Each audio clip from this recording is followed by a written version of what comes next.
second podcast. Today's episode will be focused on employer-sponsored visas in the UK and UK sponsored visas in general. So today on the podcast you have myself, Francesca. We also have Pete. Hi.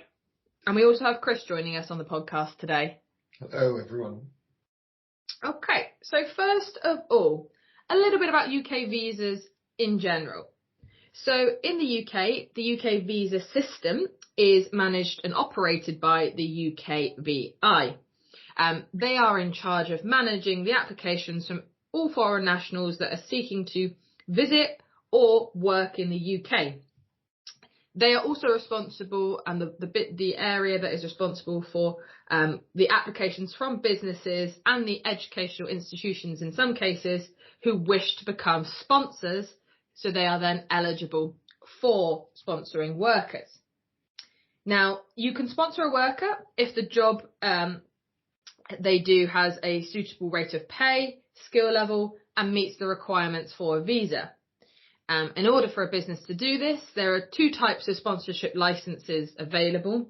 One is for a worker license and the other is a temporary worker license. Now, in the last few years, there have been changes to this system, with one of the most notable changes going from what used to be known as the Tier 2 visa to the skilled worker visa. This now adopts a similar approach to there in Australia, where they've got minimum threshold to meet for points, and this change has definitely become one that we're seeing more and more commonly used. Now, why are we talking about visas? Now, obviously something that has changed massively for workers, employers, businesses, everyone in the UK was the effect of Brexit. Now, with the freedom of movement, previously UK employers had the luxury of hiring workers from the European Union and relying on that freedom of movement, so there were no special parameters or requirements needed. For us, prior to Brexit, we did a lot of work in placing EU workers into UK, but also a number of UK workers wanting to leave and work into the European Union. Now, even to this day, we still receive inquiries from companies looking for those EU applicants to come and join, and it's surprising to us, maybe because we're dealing on a daily basis, how many businesses are unaware of the changes that have happened. So what has the impact been on UK employers? So Chris, what are you seeing, or what have your experiences been when you've been engaging with employers in a post-Brexit environment? I think the first thing to say is the percentage of people that have embraced the visa route is surprisingly low. It's estimated that there's only 3.5% of eligible companies that have acquired a license. So that's the first thing, is the number of uptake has been slow. I think you also see that people will look to recruit wherever possible locally, and it's only when that pool of labour dwindles to next to nothing that they'll look at new solutions. So we're still, I would say, one out of every two calls we receive is probably from people that are unaware of the skilled visa route. Okay. And Pete, have you had any experience yourself, whether in your local area or anything, in terms of the impact that Brexit has had? Hi. As you're both aware, I work mainly in the marketing side as opposed to the hands-on work within the visa area. The part that a question that I don't really have any point. I do have a question I'd like to put to the pair of you. Is the part that I don't grasp in all this is how can the government set parameters, excuse me, for a visa when there's no metrics? So post-Brexit, surely we would have been better off going in with some controlling measures, but not putting out restrictive numbers, which is what happened, and the time delays, which has led to massive problems of crops, which I'll cover later, crops being destroyed, which is having a negative effect on inflation and such as that. is, do we shoot ourselves in the foot by having restrictive parameters? We will only supply this number of visas in these areas, and many employers are short of manpower. There's obviously an issue, and added to that, as Chris has made the point, where was the advertising post-Brexit? If you need workers, you're not going to be able to get them from Europe. You need to go down these roads. It was like a news blackout. There was the whole thing, which has now caused a lot of problems. The information is not out there. We're having to educate people. There's a restriction on numbers, and it's almost like the UK government got off on the wrong foot by along the lines of guessing how things would pan out, and appear to have made a bit of a hash of it. What are your thoughts on this? Well, perhaps I could come back on that. We need to split the discussion on temporary worker visas where there were capped numbers in terms of how many could actually come in.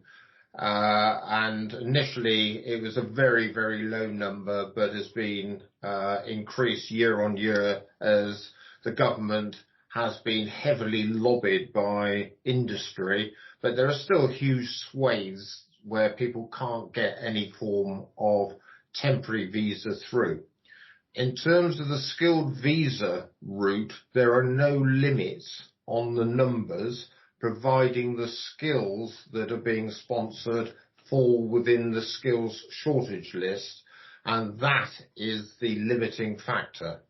Yeah, and I think that's an important thing to note, is that I think from my experience with the type of employers that we have been engaging with, a lot of the people that were used to utilising workers from the EU were often in those seasonal roles. So I don't know, hospitality is one example, where people could come when it was peak season, go home, return, repeat. And that seasonal worker or temporary worker visa does not cover that option.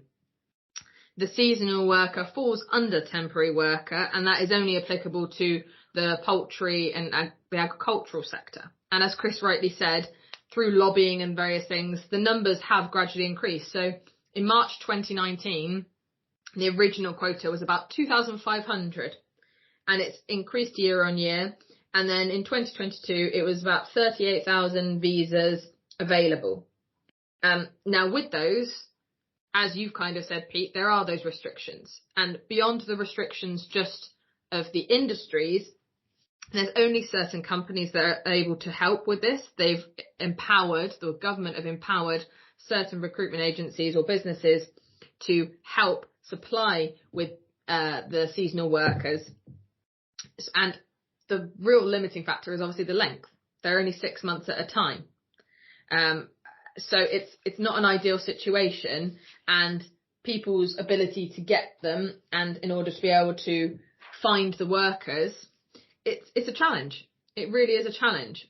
And then, as Chris also rightly said, you have on the skilled worker visa, it's a very different set of challenges, whereby it isn't the numbers, it is the industries, or rather the job roles that are actually sponsorable.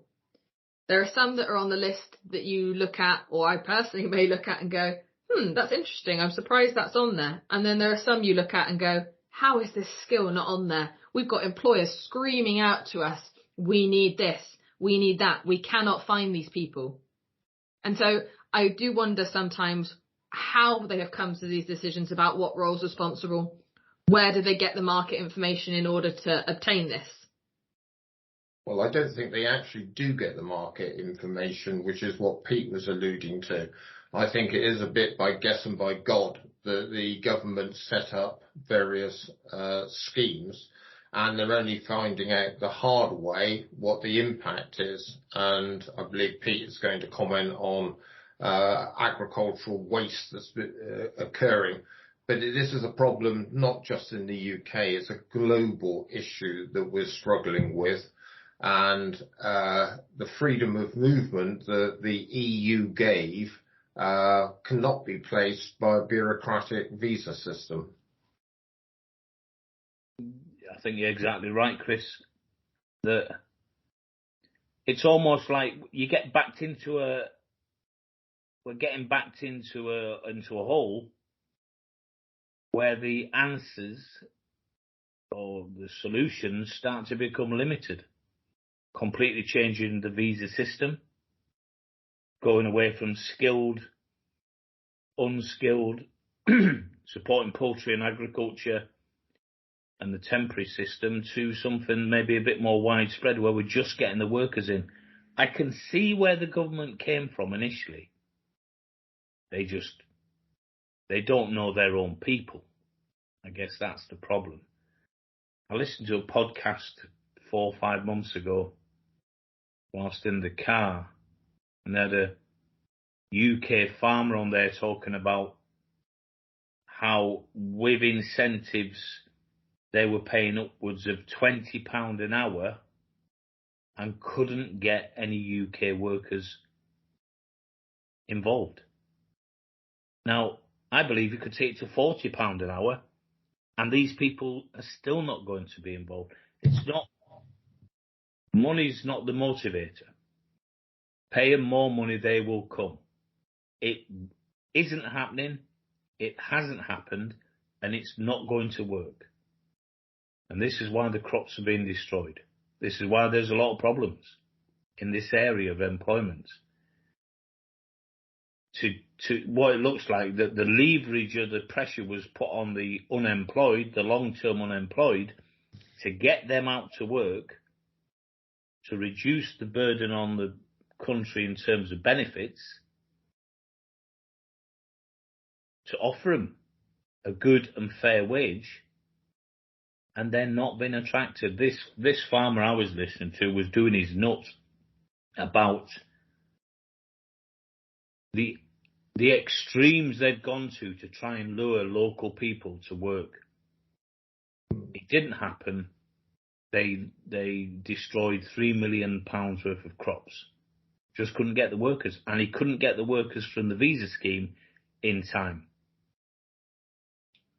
Yeah, there are many stories like that, Pete. Agriculture is obviously one, and we've had some success in supporting people in that area, but that's always been through the skilled visa route, which gives a permanent solution or a long-term solution, as opposed to the temporary worker route, which, as the name suggests, seasonal is what it is. And really, how the government is going to move forward on that is very difficult to predict. They really don't want a mass influx of people from international markets. They are naive in many ways, thinking that local labour will do it. Now, there's a strawberry grower that had a very similar story to the one that you told, and that he started something like 100 British workers, and by the end of week 1, there was 6 left. By the end of the month, there was 2 left, because Brits just don't want to do that sort of work. And there are many other sectors where Brits don't want to do it, but people are really struggling because those sectors are not eligible for either seasonal temporary visas or the skilled visa route. A good example would be the people that clean your bins out every week or two. A very high percentage of those were Eastern Europeans, many of whom have gone home, and people are really struggling to find anybody to do that sort of work. And those employers really don't even have the option to look outside of the UK, whereas those in, say, engineering, as an example, do, because all aspects of engineering are covered by the skilled worker route. you're the most experienced out of all of us, Chris. Where do you think the solution eventually coming from? Because at this moment in time, I can't see one. I just see too many problems to even move anything forward. Do you see? Where do you see us move? It's going to move forward. Inflation, if nothing else, will put enough pressure on policymakers, the government, to make changes. Because if you keep destroying crops, it's going to put too much pressure on inflationary pressure on, and force change. I would say that, using the agricultural analogy, it's grow your own is the answer to a lot of the skills shortages, but that starts with education and is probably a 10 to 15 year solution to bring people up. You're of a similar sort of generation to me, Pete, where we used to have technical colleges and grammar schools and things like that. And people were streamed very early on, whether they were academic or hands-on type people. And that doesn't tend to happen these days. So that for skills that you learnt, that I happen to know you learned in the military, which is to do with mechanics, people are having to look internationally for those skills. And one of the next skills shortages that is going to be major in this country is going to be people who can service electric vehicles, because it's a skill that wasn't necessary 5 years ago. But now, as we move forward with climate change and the move to electric vehicles, they estimate there'll be a 30,000 shortfall of EV mechanics. Would it not be possible for the UK to retain independence we got post-Brexit, but still utilise European manpower, free to move? But that destroys the whole purpose of Brexit. Brexit was to enable the UK government to get control on immigration. By default, they are weakening their position earlier. Francesca quoted some numbers earlier as to the number of people that are coming in on visas. Even the seasonal one has gone from 2,500 to 38,000, which as a percentage is a mega increase, as the government has been forced by the realities of the plight that farmers find themselves in. The fact that it needs probably to be somewhere between 70,000 and 100,000 is another matter, which is for the politicians to answer that question rather than me.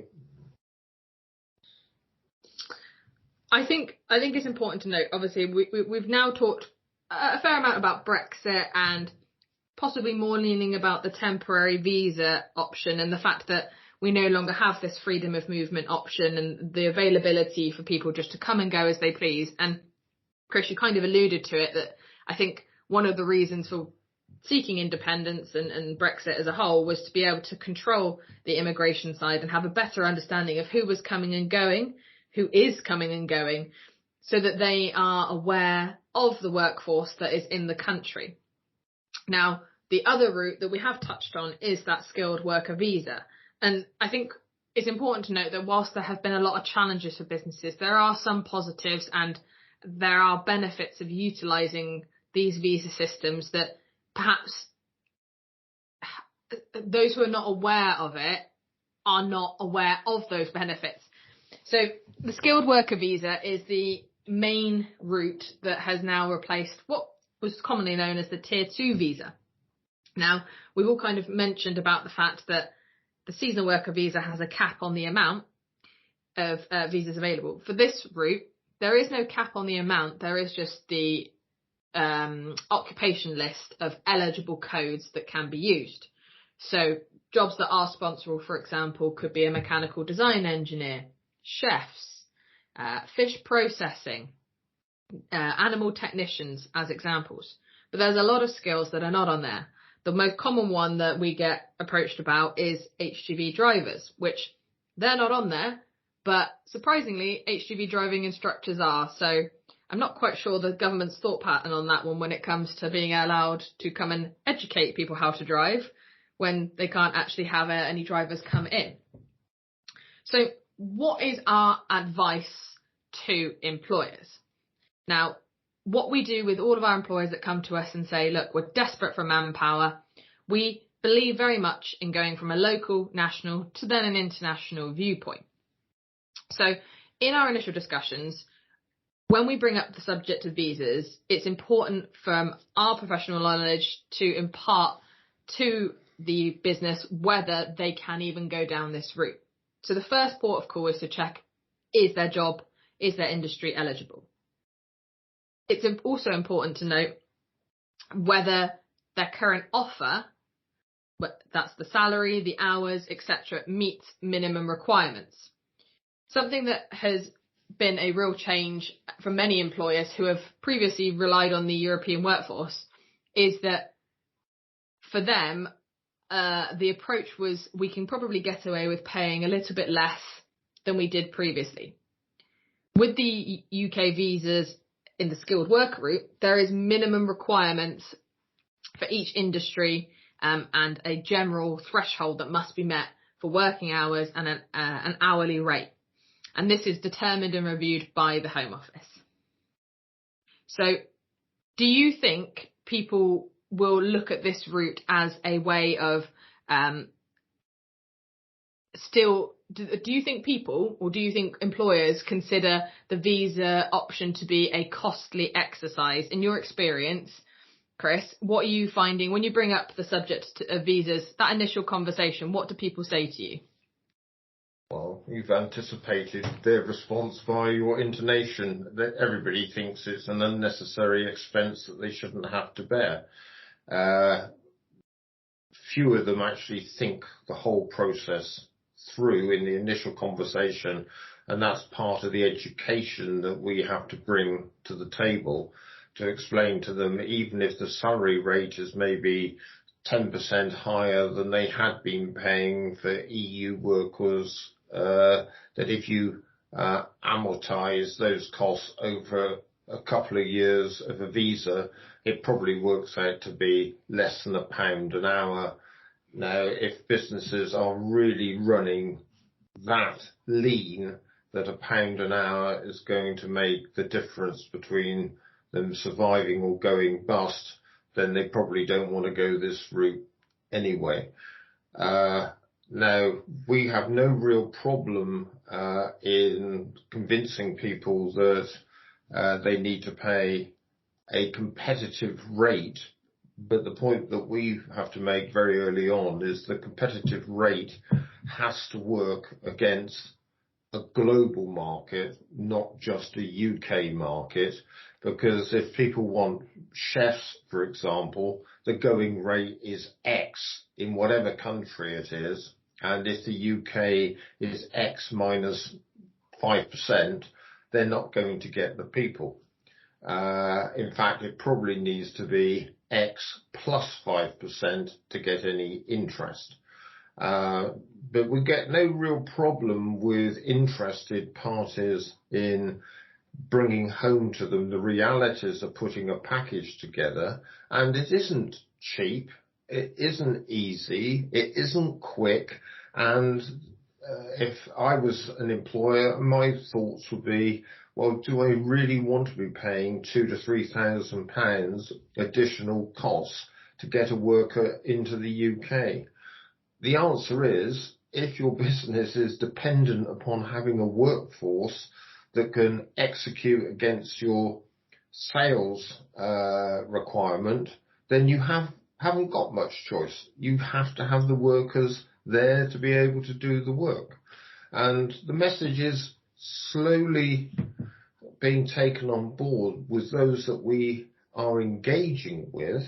However, back to an earlier comment, only about 3.5% of British companies have so far taken this up. So it shows you how much further we need to go to reach out to the 96.5% that many of whom will be unaware of these options. Mm. Mm. There's a couple of other points that, whilst there's an expense and a cost that every businessman would like to avoid, there are some benefits of going the skilled worker route. The government insists that people have to speak English at a certain level. It's not a particularly high level, without sort of going into techno speak. It's like an intermediate level of English. Now, in general, that is probably a much higher level of English than an Eastern European would have had 3 years ago pre-Brexit. So communication is a lot easier. The second big benefit that I see is that Eastern Europeans used to disappear at the drop of a hat and go back to their home country, whereas for international workers who are here on a contract, and the contract is actually directly with the employer rather than through an agency, there's much greater loyalty being shown in our experience. So you get the continuity of the workforce, whereas there is a very high churn rate with the Eastern European workers. Yeah, and I think it's important to note that that's an overall picture, and that every situation is different. But obviously, with the freedom of movement, anyone can choose to go anywhere, and there was nothing, as we say, tying them to a particular location. I think also the benefit of opening up the international workforce is obviously there's a benefit from the job seeker side. The fact that now a worker from Estonia is viewed the same as a worker from the Philippines. They are given these equal opportunities to come to the UK. And I think that's something that I personally have found it makes me happy doing my job, being able to see that I can offer those same opportunities to people who have got fantastic skill sets, but previously were overlooked because employers didn't want to invest in the visa route and didn't have to go down those routes. I think also opening up to that international workforce, you're bringing in completely different ways of working, a diverse approach, and opening up to new ideas. Pete, what are you seeing in your area? As you're in a very different location to us, and I believe from our previous conversations, you've got a very different kind of makeup of people in your local area. Have you seen any or spoken to any employers that have gone down this route? Most are struggling for workers, paying their existing workforce more money, more incentives, getting more out of them, while struggling to employ the new. On the marketing side that I work on with skills, strongly starting to think that Africa will be the new Eastern European, as it was, and the quality of workers in Africa, as we see the hordes registering on our website on a daily basis, show they're not to be underestimated. They are well qualified. They are a fantastic asset to the international employment market. And in time, they will be the answer to most employers' problems, wherever located. Pete, could I just sort of enter the conversation here? Is everyone seems to associate the skilled worker route as though it's always low-paid jobs. Well, that is a myth. We've got jobs well in excess of 50,000 a year, some jobs up in the 60 to 70,000 pound a year bracket, where British companies are seeking the skills that they can no longer find locally. And the benefit to them is that the skilled worker route opens up the whole of the world. And, Estonia and Philippines was the comparison that Francesca made. But literally, there was nothing to stop anybody from being recruited from anywhere in the world into the UK, providing they have the skills and language abilities as well. Now, at a professional level, like engineering or IT, the higher realms of healthcare, they will have been educated in English in many instances, and therefore the English aspect is not a barrier. So, for any employers listening to this podcast, you need to think as widely as you possibly can as to the business challenges that you are facing and whether the skilled worker visa route makes any sense to fill those tricky positions that you've been struggling with for a number of years, or if you're making an acquisition or something like that and you need a raft of people to join you on the manufacturing side as an example. If the jobs are qualifying, it can be a very good route for you to go. It's a very good point, Chris, and one I was alluding to earlier, where if you go onto our website and do a search under, say, for example, engineering, IT, the amount of available people we have registering from the African continent is high. Now, most workers in Europe that are skilled are in employment. Most won't be for moving no matter what the offer is. So it's not just the package, the skills needed, the people sought, it's availability. Where are they? And that's what I'm seeing. Going back to your earlier question, Francesca, what am I seeing? Locally, I'm seeing struggle. Internationally, I'm seeing high availability in the African continent and at a level that is very high, which can be seen by going on the Skills Provision website and doing the necessary searches through the manpower that we have available. It is a surprise. It'll be shocking to. On a final point, Skills Provision we all need to internally realise our place in there is hesitancy regarding costs, and that's probably going to be there that's not going to go away. Our place in this is to supply and provide suitable labour that will spend longer in their placed positions than shorter. Because only by reducing the churn rate and placing people that are absolutely suitable into a position are we effective as international recruiters. Mm-hmm. Because otherwise people are just going to keep paying and paying and paying. It's the suitability of the worker.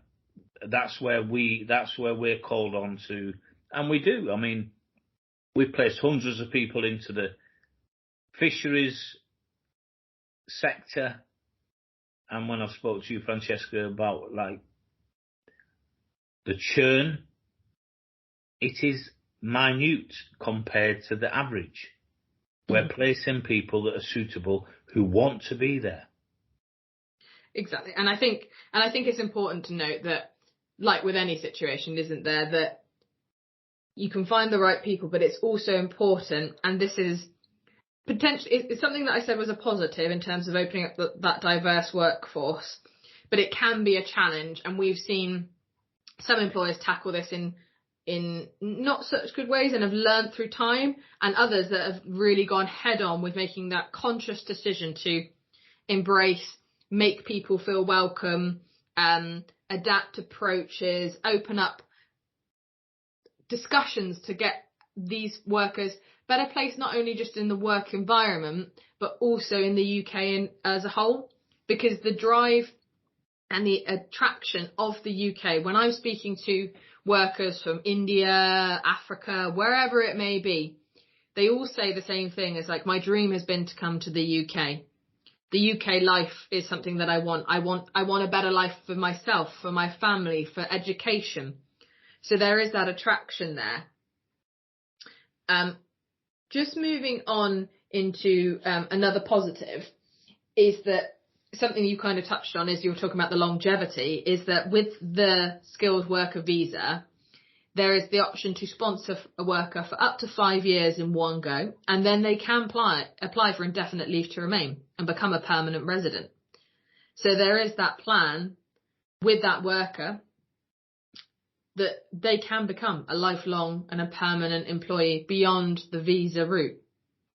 But it's important for employers to recognise, as with any other worker that comes and joins them, you've got to make them feel valued and a part of the organisation and part of the team in order for them to want to stay and invest their time, because it's also not only employers that have to pay certain aspects, but there are financial costs to job seekers, and it's important for employers to recognise this, that they are also buying into the process. Yes, there are costs for an employer, but from a job seeker's point of view, they are also investing to pay to prove their English language via testing, pay to have certain other tests, pay to get qualifications attested, pay for the visa cost.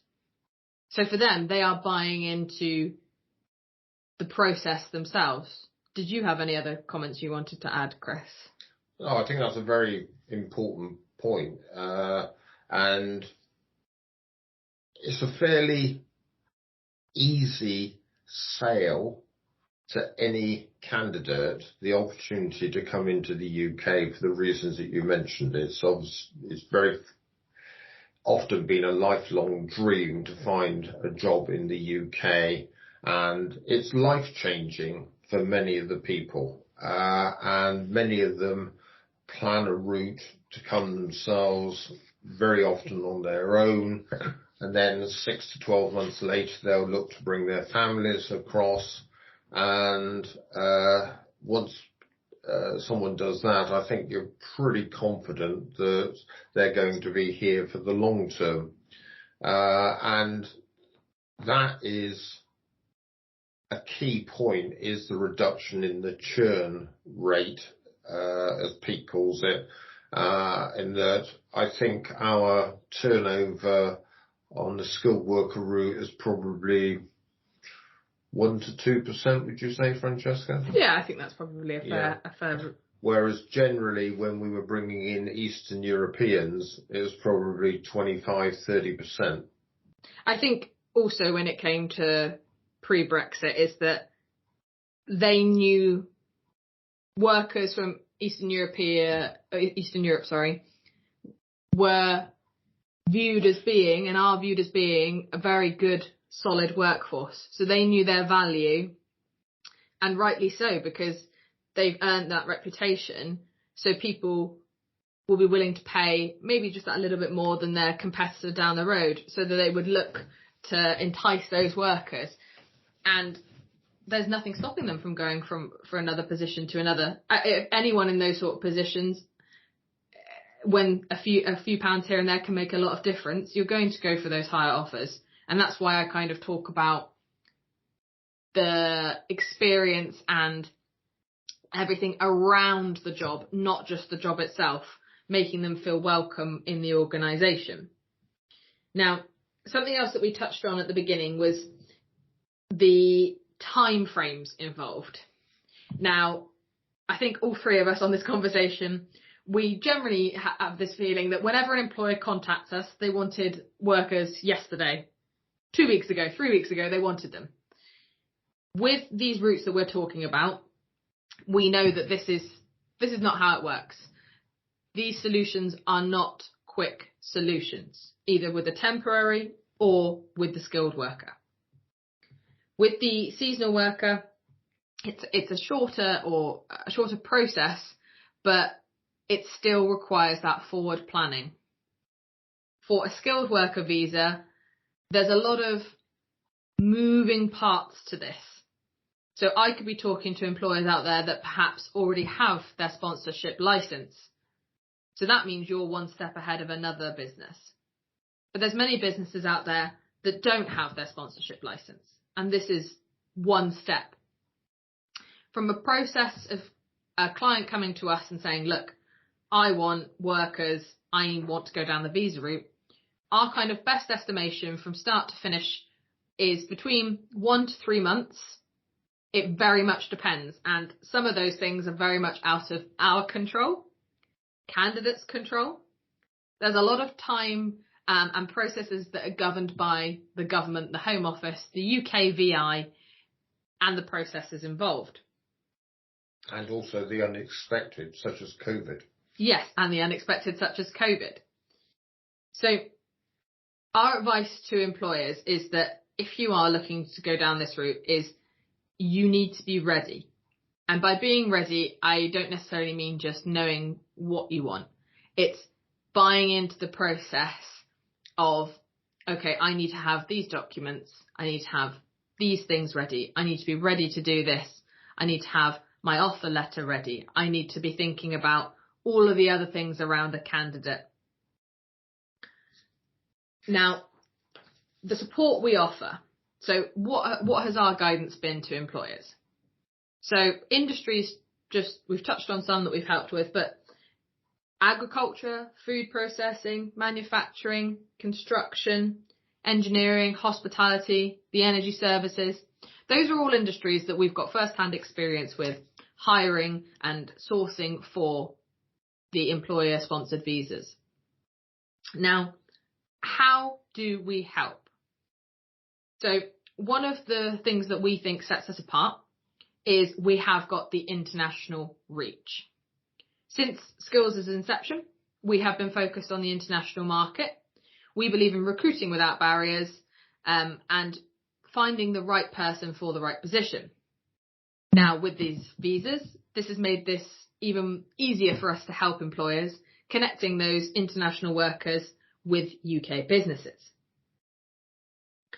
Another benefit that we have, and we think that really kind of sets us apart, is we have got a really strong working partnership with an immigration firm. Now, by working hand in glove with each other, we have worked on multiple different projects, and it helps businesses feel rest assured that not only on the manpower side are they covered, but also on a compliance and legal side, they are also covered.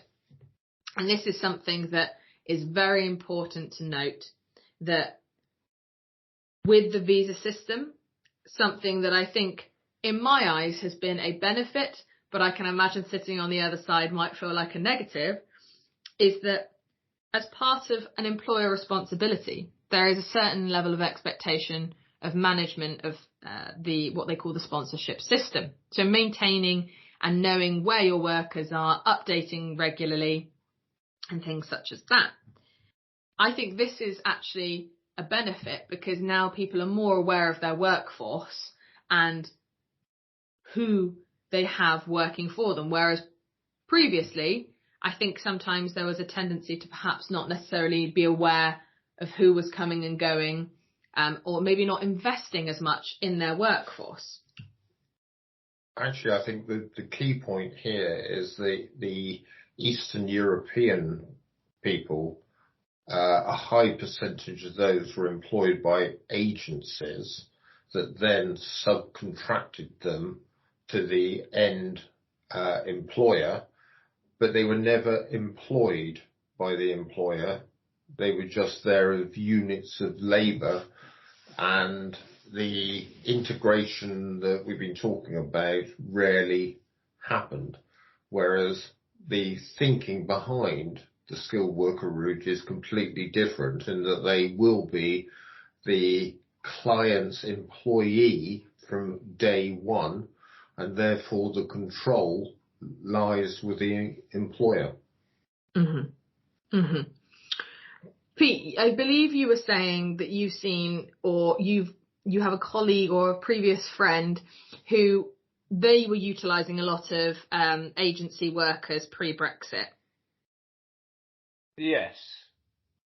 And how have they found the change since then? Have they looked to go down this route? Well, my friend it's been strange, to be honest, retired at the start of this year. The manpower, managerial issues that the company had, quite a PLC, large food processing company in the UK, was struggling, certainly on the night shift, and gave them an offer to go back, a very lucrative one. And because my friend's pension had been hammered a little bit by recent happenings in the stock market, has gone back, and I think he's going to finish again, so he's going to retire again at the end of this year. He's gone back for 6 months to put better steps in place, better use of manpower, stronger management. How has he seen it? A nightmare. And I would imagine his problems were, as Chris, also being a former factory owner, would allude to, that although he probably employed his manpower, is that there was no control. As Chris rightly said, that everything was agency, just like slave labour type, that like the old slavery days where it was just people were coming in 300-400 a shift. Lucky if 5 people spoke English, whether they'd been there previous to in that plant was irrelevant. It was just bums on seats, and you try managing in that scenario, situation, environment. Very difficult, very stressful for the supervisors, the managers. A lot of stress-related illnesses that followed. People throwing the towel in, couldn't handle it, couldn't handle the heat, the pressure. And then the change came where they had the foresight to see where the problems were going to come, and then did exactly as Chris has said, where they started employing the workforce directly, knowing that there would be a transition period of learning, training, development, the old word that started 30 years ago that's now come back, investing in people. And they now have never been better. So it was 2 steps back. And since then, and with Brian being back in there now, order numbers are starting to go up. People are more, the whole place is more efficient. And this efficiency is what's needed. It's not just about manpower. It's almost like everyone's got to play their part. So we've got to find the people. They've got to be highly suitable. And as Chris says, our numbers, 1-2% churn, fantastic. The employer have got to lose the arrogance, and they've got to start treating the manpower correctly, as they would like to be treated themselves. And then the workers, they've got to perform day in, day out. They've got to show loyalty. And this chopping and changing jobs, this epidemic that's out there. Oh, I'll just go on. I know people that are on the 30th job. Be loyal, work hard, be rewarded. So it's almost like we've all got to play our part, and then we will start to see there'll be So you think about it, it's not just manpower, it's performance thereafter. How people, we just need manpower, the farmers just need manpower, the engineers just need manpower. It's not really. That's part of it, that's the start of it. It's then what? So everyone's got to be ready, and that's where we're doing really well, because we try, in difficult, challenging circumstances at times, we try to educate, and we try to become a partner of the employer long term, that we will work in your best interests. And the feedback we're getting, the more manpower that we've been asked to requested to supply, it's working for us. But we do invest. We're not just playing the numbers game. You're very busy, and you're very big on this, Francesca, in terms of letting the employers know what their part in all this. It's not. Absolutely. It's working well. Absolutely. And I think it's important for them to note that, as you say, it's, as a recruiter, and I'm sure there's many recruiters out there can attest to, we are given a remit. We work to fill that remit, but we are not there with the worker every day, day in, day out. So that buying in, as we've all kind of touched on now, is super important, that they understand, the employers understand, but the job seekers also understand the expectations involved in order for this whole process to be worthwhile, because there's not only the financial costs, but the time and everything that has been involved.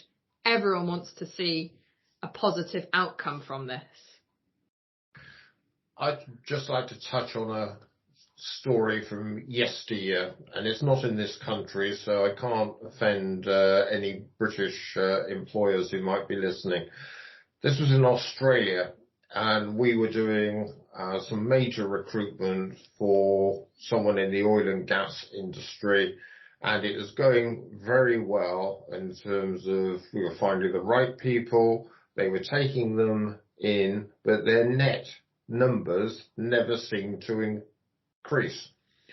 And my next statement is blindingly obvious. What retention policy were they running with? And the answer is they weren't. They were not looking after their existing workforce. And that's one of the things that we are always encouraging employers that we talk with, is make sure you're looking after what you've got already, because if you don't, you will only make the problem more difficult for yourself, because those that are with you will be providing the training for those that are joining you.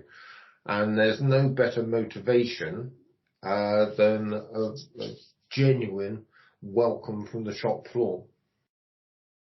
And that's where my friend has been busy working for the last 6 months to strengthen the management, but have a more empathetic viewpoint where without the workers, there's no business. Exactly. Yeah. And I think that's something that is very easy to forget for those who are making the decision at the top, that typically they've got their own larger scale problems that obviously those on the shop floor don't necessarily know about, but the only reason that they can maybe solve those problems are with those workers that are on the shop floor. Now, Pete, forgive me, I cannot remember which country it is that you said. I think is it Japan or Korea, about the inverted triangle approach to the workforce? And I think China, yes. China, and I think that is something that is worthwhile looking at from a British, or to be fair, anywhere else in the world where you are hiring or you have a large shop floor presence, that they are viewed as the most, or one of the most important assets within the business. I don't think it'd ever change. I think that maybe 100 years, 200 years, maybe the British Western policy for work, employment is the traditional triangle broken down into sectors. So you've got various lines across the triangle. And at the top, you've got the CEO. Below that, you've got his hangers-on, the CEO, COO, and such like, all the way down the levels, managers, shift managers, supervisors, to the bottom of the ladder, the workers on the shop floor, the lowest of the low. And everyone is working upwards, trying to impress the level above. So the workers on the shop floor are working to try and impress the supervisors, who are in turn trying to impress the shift managers. Everyone working towards impressing, because this is the way we do business, the top man, whoever that may be. Mm-hmm. And in China, they just have they have an opposite system where the triangle is inverted, is upside down, and it just works in reverse, where everyone in that organisation works in support of the most important people there, the workers on the shop floor, to make sure they have the right equipment, they're given the right time, they are happy, they're productive. One thing I'd just like to... Sorry, Pete, carry on. No, that was it. And who's performing the best? China all the way. They've got problems in China, but it's productivity. They're sort of dominating, and I don't see where the change comes that all of a sudden the people at the top start working. Where everyone works towards looking after their main assets, the workers. It may come. I'm quite cynical. I think it's inbred, the way we operate. So I'm not seeing any change coming anytime soon. What we're seeing, Pete, is the skilled visa route is being used not just for shop floor workers. It's being used to fill in where vital skills in middle management can't be found. Francesca mentioned about engineering earlier in the discussion. That's a good example. Another example is information technology, where we basically have not got those skills in this country, and we have to buy them in because we have not got them available locally. And I think, to me, the skilled visa route should just be one of the tools in the box of management has available to them. It's not the solution to everything, but it is something that should not be ignored. It should be explored. Any members of management of any British company that has struggled with their labour force in the last couple of years need to invest the time to understand the way that it works and the opportunities that it could open up to them. And I think that kind of leads on to my next point, is about how is progress being made. So just some numbers for you. There has been a year-on-year increase or for the uptake of visas. Obviously, COVID had a massive impact, and during that time, it did mean that maybe less than there would have been was processed. But from 2019, there was 192,000 and some change visas processed. In 2021, that's gone up to 239,000, nearly 240,000. Now, we don't have any data yet for this year, but it shows you that more businesses are going down that route. So what do we as an organisation, as Skills Provision, what would we like to see, and what are we doing to kind of go in this positive direction of increasing the uptake, as you rightly say, Chris, for those businesses our employers that we work with that this may be their only route to solve problems. So one point, and I think we could all agree on this, is the continual expansion of the eligible codes that are on there, and for the government to review the ones that are on there and maybe some blindingly obvious ones in our opinion that seem to be missing. I don't know if there are any other ones outside from HGV driving to me that seem a blindingly obvious one that should be on there.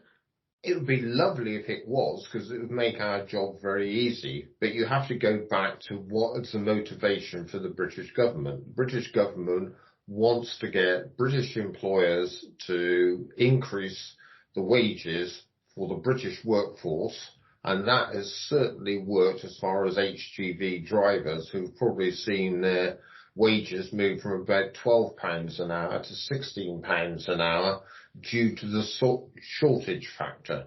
So in a way, it's a double-edged sword. You can criticise the government for not including HGV, but if you had, there'd be a lot of very aggrieved UK HGV drivers who are still on £12 an hour as opposed to £16 an hour. So it's the niche areas where I think they should look. If people can't genuinely find the resources that they want, then what are they supposed to do? Now, some of the old craft industries are incredibly short supply. Sewing machine operators is an example. Not that you get that much of a demand, but things like furniture making, there's a real shortage. And we just don't have those skills or training schemes in this country to grow our own. Now, if the government wants to invest in training to avoid immigration, that's another discussion, not for this podcast, but it is a different way of moving things forward. The thing that I'm expecting to see, and I won't be popular with this comment, is I expect the government will put up the minimum employment rates of pay for immigration within the next year, because where they set them at the time was about £1 an hour above the minimum wage in this country. But because of the inflationary pressures, we have moved past that, and to try and get anybody to work in the UK for less than about £11 an hour is nigh on impossible. So I suspect that the government will increase the rates of pay, but employers have had the opportunity of basically having a 2 to 3 year period where it is not really cost them any more in terms of hourly rates for payment of workers that are being brought in, but that could happen into the future. Yes, meeting the requirements with the national living wage, especially obviously for those over at the age of 23. I think another thing, and it's something that we kind of, was one of our opening statements, is more allotments for those struggling industries and perhaps a reduction in costs to some of those struggling industries. Now, one industry that we haven't really touched on, that we all know is struggling because there's constant media attention on it, is to do with the NHS and the care sector, where they want people, but these organisations cannot afford to go down the route.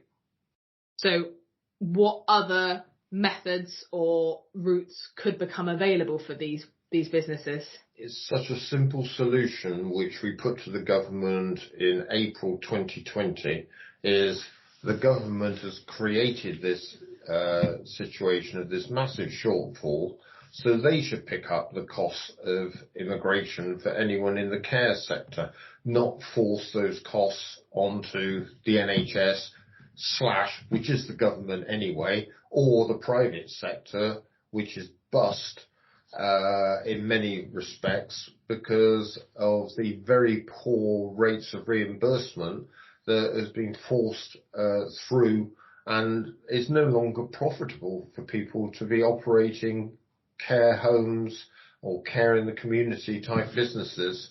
Now they're hanging on by a thread, and they need help. The help needs to come from central government. Okay, it means you and I are paying those bills, but so what? To me, if we need 50,000 nurses, we need 50,000 nurses. If there's an economic cost to getting them into the country, let the country pay for it. From your side, Pete, do you feel like there's anything else that you, I don't know, given your history or anything like that, where you think you'd like to see some changes? Yeah, and Chris rightly touched on a lot of these relevant, salient points. Is there's obviously a shortage of the NHS care, all that kind of stuff, artisan type trades. We have the manpower, or we have a pool of manpower. Training.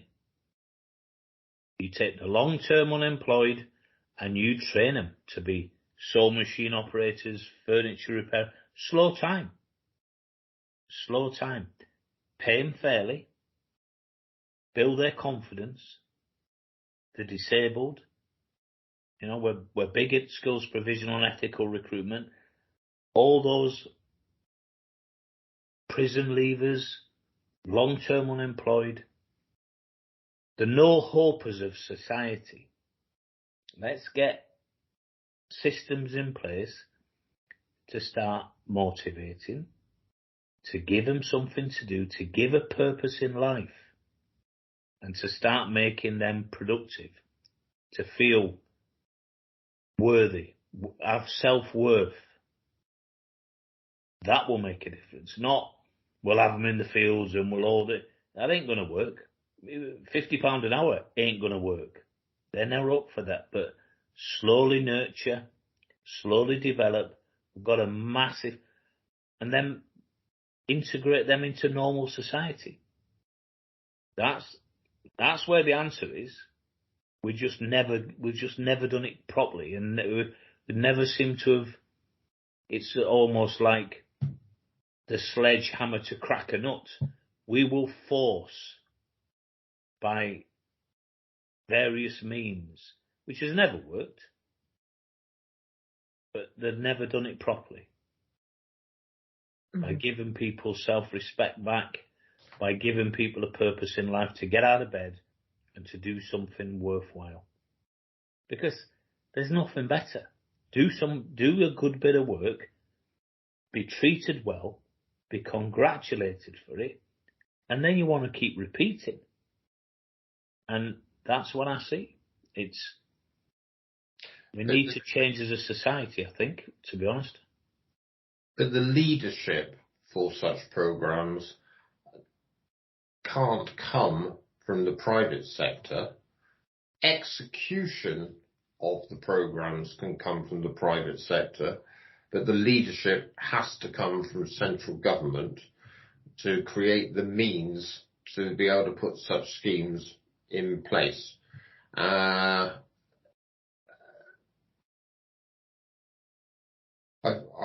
genuinely believe that the private sector is best dealing with the execution. If we were talking about the healthcare sector, we've got over 1,000 healthcare workers on our system at the moment, but unless central government wants to engage, where are those people going to go? And it needs big decisions to be made, and those need to be wide sweeping and not that difficult to actually put in place if everybody is thinking along the same track. But if it's the people wanting to save £1 here and £1 there, and not wanting to pay a fair day's work for a fair day's pay, then I, for one, have an awful lot of sympathy with the nurses and why they're on strike at the moment. It's a very good point. It's something I wanted to raise earlier, and we don't get the number. the numbers. So Francesca spoke earlier about the numbers from 2019, the number of visas that have been issued. The information we don't have is how many of those people are still in place. And because that gives us the quality of the recruitment as such, and the quality of the people that have been put into place, from what locations. And from that, you can start to improve make the system more effective. We do have some information on where the people have come from. More than 50% have come from India. But you've got to then put that in context that with 1.3 billion population, which is roughly 20% of the world's population, it's not surprising you get a lot of Indians coming. And the other point is,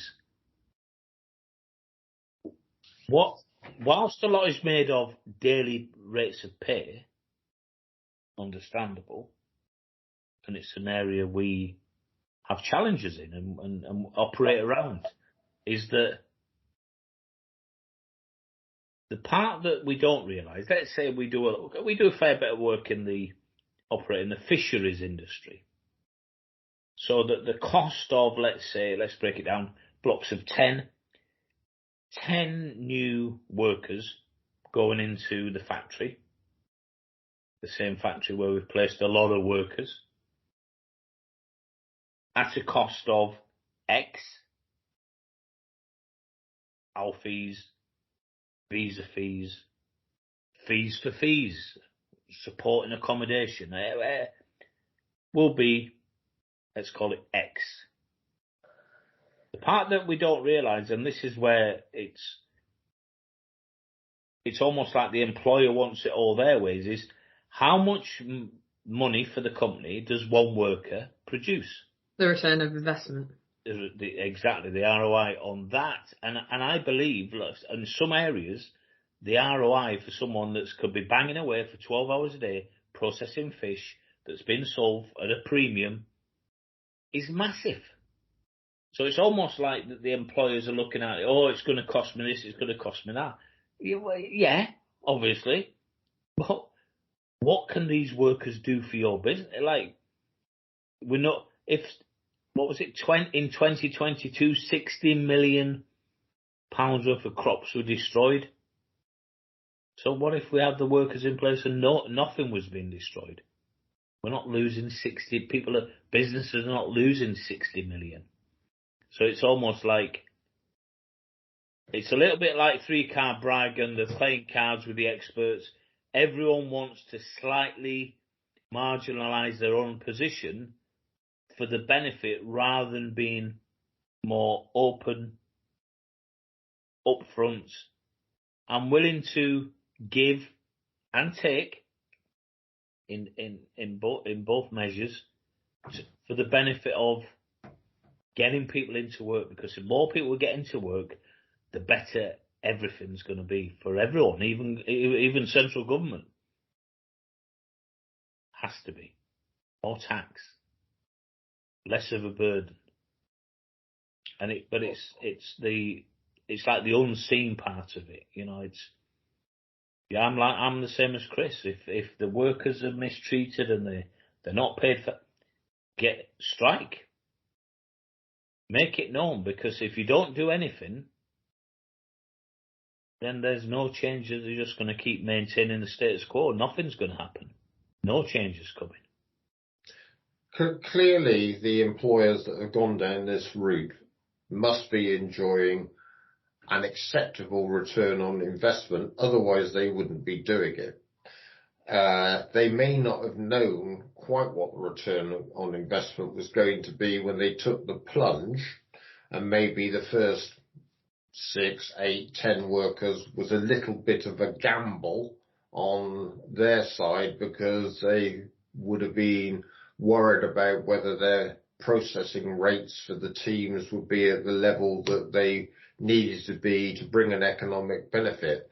But if the same employers come back and order another 10, then another 10, then another 10, it's pretty indicative that the numbers must be working out for them. And you're seeing a lot of that, Francesca, aren't you? Yeah, especially in those areas where I would say more so in your high volume or lower skilled industries is definitely, obviously they want more workers. Your middle management, obviously they're naturally only going to be one or two people here and there. But yeah, the demand does keep going back. It is just those other external factors to think about where someone's going to stay. It works then, doesn't it? It's just a matter of, it's probably down to people like skills provision, and others to get the message out there, isn't it? This system will work. Definitely. And I think that kind of leads me on to the closing kind of remarks I wanted to make for our audience out there, whether you're an employer, job seeker, or a business that feels they could work with us in this type of work. For employers, if your business is struggling or you want to know more about this process, please do contact us. We've only touched on a few points on this podcast. There's many more things that we can discuss and give our expertise to kind of educate you and alleviate maybe some problems or questions you may have when thinking about this as a potential route. Job seekers, if you're interested in any employment opportunities in the UK, you can apply for these on the Skills Provision website. And as Pete will attest to, there's been a lot of people applying for these different jobs. Now, the other businesses that we'd love to hear from are any of those organisations, whether those are other recruiters or businesses offering services that can help support with the process. So that could be manpower, it could be education for those workers who are wanting to go down this route, that maybe their English language is not at a level that is currently required for these positions. So IELTS training or any other services that might better benefit the workers and our employers. We're always interested to hear from those organisations. From either of you two, is there anything else that you would like to see or people that you would like to hear from and contact us? There's some people I don't want to hear from, okay, which sounds a real negative, but we have embraced ethical recruitment, and ethical recruitment means what it says on the tin, that we have to treat people with equality, no discrimination, no gender bias, and all the rest of the things. Now, in Africa and in Asia, there is a tendency for the suppliers there to charge very hefty fees to job seekers. We cannot deal with any company that does that. For example, the NHS has an ethical recruitment posture. We are an approved supplier to the NHS, and as such, if we were ever discovered to be supplying people which had not been sourced through an ethical recruitment route, that would be the end of our supply base to the NHS. Now, we do pay modest fees, but they are sometimes nowhere near the fees that African recruiters or Asian recruiters are charging individuals. Now, I'm not saying that they need to change their policies. It's up to them. It might work for them in their market, but it won't work if they want to do business with skills provision and our ethical recruitment approach.